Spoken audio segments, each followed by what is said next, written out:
Welcome to lecture number 11 of कौन सा series है ये? Current electricity series. ठीक है, तो यहाँ पे हम लोग किरचॉफ्स लॉ पढ़ने वाले हैं, किरचॉफ्स लॉस। ठीक है, तो दो लॉ यहाँ पे पढ़ेंगे बेसिकली। पहला लॉ होगा जंक्शन लॉ और दूसरा लॉ होगा लूप लॉ। तो ये दोनों लॉ पढ़ने वाले हैं, है ना। ओके, अब जंक्शन लॉ क्या है? जंक्शन लॉ क्या बोलता है? किसी भी जंक्शन मतलब जहाँ पे दो या दो से ज़्यादा वायर्स मीट कर रहे हो। ठीक है, तो एक जंक्शन है, तो यहाँ दो या दो से ज़्यादा वायर मीट कर रहे होंगे। मान लो 3 वायर मीट कर रहे हैं यहाँ पे, ठीक है ना। तो जंक्शन लॉ क्या बोलते हैं? Net current entering a junction is equal to net current leaving the junction. ठीक है, तो यहाँ पे और समझाने के लिए मैं मान लेता हूँ 4 वायर्स यहाँ पे मीट कर रहे हैं, है ना। कितने भी ले सकते हो, मैं 4 ले रहा हूँ। ठीक है, और एंटरिंग करंट यहाँ पे है I1 और I2, ठीक है, और I3 भी मान लो, और लिविंग करंट कौन सा है? I4 है ना। तो ये क्या बोलते हैं? Current entering a junction must be equal to current leaving the junction, और ये नेट करंट है।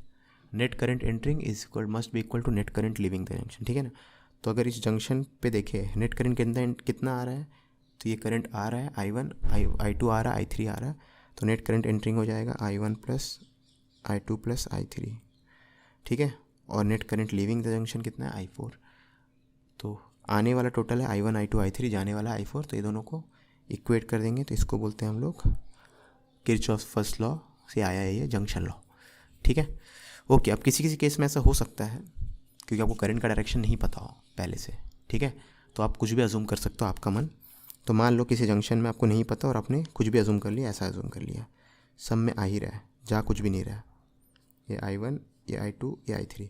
तो करंट एंटरिंग द जंक्शन कितना है? I1 plus I2 plus I3। और current living the junction, leave तो कर ही नहीं रहा है, करंट सिर्फ आ रहा है इस जंक्शन में, जा तो रही नहीं कहीं। तो करंट लिविंग द जंक्शन क्या है? 0। तो इसके लिए आप ये डायग्राम बोलोगे, ठीक है। इसके लिए ये का जंक्शन लगाएगा तो ऐसा रिजल्ट आएगा, इसके लिए जंक्शन लगाएगा तो ऐसा आएगा। ठीक है, क्योंकि हम लोग देखेंगे आगे करंट का डायरेक्शन कुछ भी मान सकते हो, क्वेश्चन आप सॉल्व कर सकते हो, कुछ भी मान के क्वेश्चन सही से लिखोगे तो आंसर सही आएगा हमेशा। ठीक है, ओके। अब लूप लॉ की बात करते हैं। तो लूप लॉ क्या बोलता है? किसी भी लूप में, लूप मतलब क्या? Close path, close conducting path. तो लूप मतलब क्या? Close conducting path. तो किसी भी लूप में चेंजेस इन पोटेंशियल का सम 0 आएगा। ठीक है, over the entire loop changes in potential का सम करोगे तो आप 0 आएगा। ठीक है, मतलब क्या है? मान लो ये एक लूप है, इसमें वेरियस पॉइंट्स मान लेते हैं A, B, C, D and so on. ठीक है, तो अब देखो बेसिकली ये तो बोल ही सकते हो ना, VA माइनस VA क्या है? 0 है, बोल सकते हो ना, ये तो ट्रू है। किसी भी पॉइंट के लिए बोल सकते हो, मैं एक के लिए बोल रहा हूँ, है ना। अब VA माइनस VA को आप VA माइनस VB लिख सकते हो, VB माइनस VC लिख सकते हो, VC माइनस VD लिख सकते हो, और VD माइनस VA लिख सकते हो।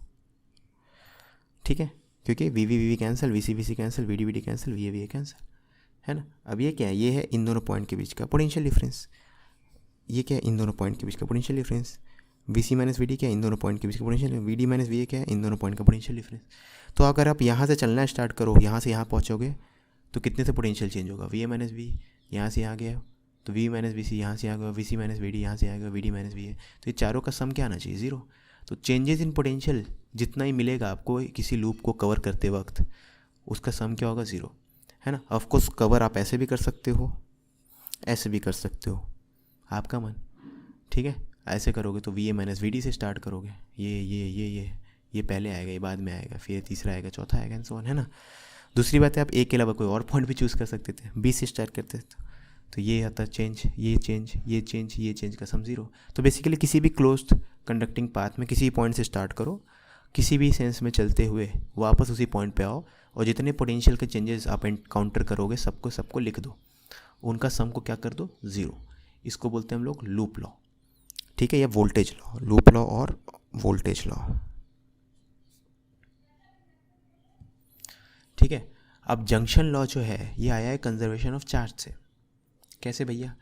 अब यहाँ पे जितना करंट पर यूनिट टाइम, कितना चार्ज पर यूनिट टाइम आ रहा है, वो बोलेंगे करंट एंटरिंग, और कितना चार्ज पर यूनिट टाइम निकल रहा है इससे बाहर, उसको बोलेंगे करंट लीविंग।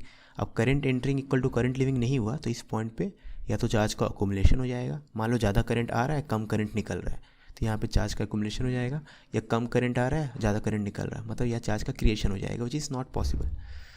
ठीक है, जब भी स्टेडी करंट फ्लो हो रहा होगा किसी सर्किट में तो किसी पॉइंट पे चार्ज अकोमुलेट नहीं हो सकता, प्रोड्यूस तो हो ही नहीं सकता।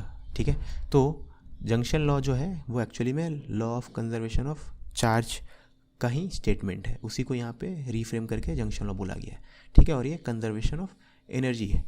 ठीक है, किसी भी आपको पता है कि इलेक्ट्रिक फील्ड कैसा होता है, कंजर्वेटिव होता है। ठीक है ना, और पोटेंशियल जो होता है वो आपका work done per unit charge है, तो वर्क डन तो इन्हें क्लोज पाथ जीरो होता है ना, तो बस वही वाली पार्ट 1 कूलम चार्ज को आप इस पाथ से ले जाओ यहाँ से यहाँ, उसके ऊपर वर्क डन जीरो होगा, क्योंकि क्लोज पाथ के लिए work done in A conservative force field zero होता है। ठीक है, तो बस यही दोनों चीज़ें हैं। तो ये आया आपका किससे, law of conservation of energy से, ये किससे आया है, law of conservation of charge से। ठीक है, बस अब सर्किट वाले क्वेश्चंस में जब आप इसको यूज़ करोगे तो ध्यान देना है, current in a resistance flows from higher potential to lower potential. ठीक है, current in a resistor flows from higher potential to lower potential, बस ये याद रखना है आपको। ठीक है, किसी रेजिस्टर में करंट जो होगा हायर पोटेंशियल लोअर पोटेंशियल की तरफ। ठीक है, ओके, अब इसका एप्लीकेशन देखेंगे, लूप लॉ को डिटेल में मैं नेक्स्ट लेक्चर में एग्जांपल के साथ और अच्छे से समझाऊंगा। ठीक है, आप कुछ भूल रहे हो। ईमानदारी से बताना, करना है नहीं करना, करना है तो करो ना भाई, क्यों नहीं कर रहे।